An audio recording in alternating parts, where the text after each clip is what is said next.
Assembly ఎన్నికల్లో అభ్యర్థుల ఎంపిక ప్రక్రియ జరిగినట్లే పార్లమెంట్ అభ్యర్థుల ఎంపిక జరుగుతుందా లేకపోతే పీసీసీ పంపిన లిస్ట్ అంతా కంటితుడిపేనా? లోక్సభ ఎన్నికలను అత్యంత ప్రతిష్టాత్మకంగా తీసుకున్న ఏఐసీసీ అధ్యక్షుడు తన టీంని తానే ఎంపిక చేసుకోవడానికి గ్రౌండ్ వర్క్ చేశారా? రాహుల్ టీం రాష్ట్రంలో పర్యటించి అందించిన నివేదిక ఏంటి?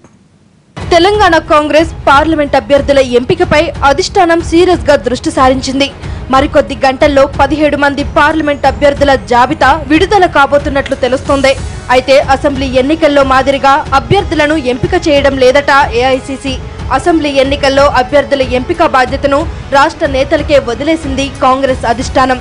రాష్ట్ర ఎన్నికల కమిటీ తయారు చేసి పంపిన అసెంబ్లీ క్యాండిడేట్ల జాబితాని సెంట్రల్ స్క్రీనింగ్ కమిటీ సాదాసీదాగా పరిశీలించి ఆమోదం తెలిపింది. అయితే లోక్సభ ఎన్నికల అభ్యర్థుల ఎంపికపై ఆచితూచి అడుగులు వేస్తుందట అధిష్టానం. రాష్ట్రంలో ఇటీవలే జరిగిన అసెంబ్లీ ఎన్నికల్లో పీసీసీ ఎన్నికల కమిటీ ఇచ్చిన లిస్ట్ నే స్క్రీనింగ్ కమిటీ ఫైనల్ చేసేసింది. కానీ ఈసారి అలా కాకుండా పీసీసీ లిస్ట్ తో పాటు రాహుల్ టీం రాష్ట్రంలో పర్యటించి ప్రత్యేకంగా ఫీడ్బ్యాక్ తీసుకుందట. ఏఐసీసీ అధ్యక్షుడు రాహుల్ గాంధీ ఒక టీంను రాష్ట్రానికి పంపించారు.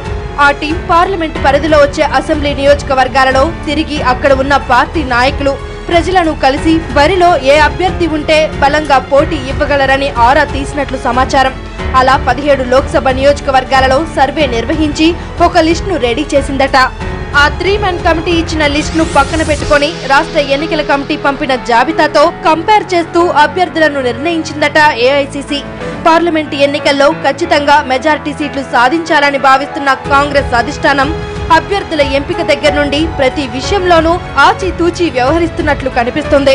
మరి పీసీసీ లిస్ట్ లో ఉన్న పేర్లు, రాహుల్ కమిటీ ఇచ్చిన లిస్ట్ లోని పేర్లు ఎవరివో కానీ అధిష్టానం ఎవరెవరి పేర్లను ఫైనల్ చేస్తుందో అనే ఆసక్తి ఆశావాహుల్లో పార్టీ వర్గాల్లో నెలకొంది. చూడాలి మరి రాష్ట్ర ఎన్నికల కమిటీని మెప్పించి లిస్ట్ లో చోటు సంపాదించుకున్న వారు కేంద్ర ఎన్నికల కమిటీని మెప్పించగలుగుతారో లేదో.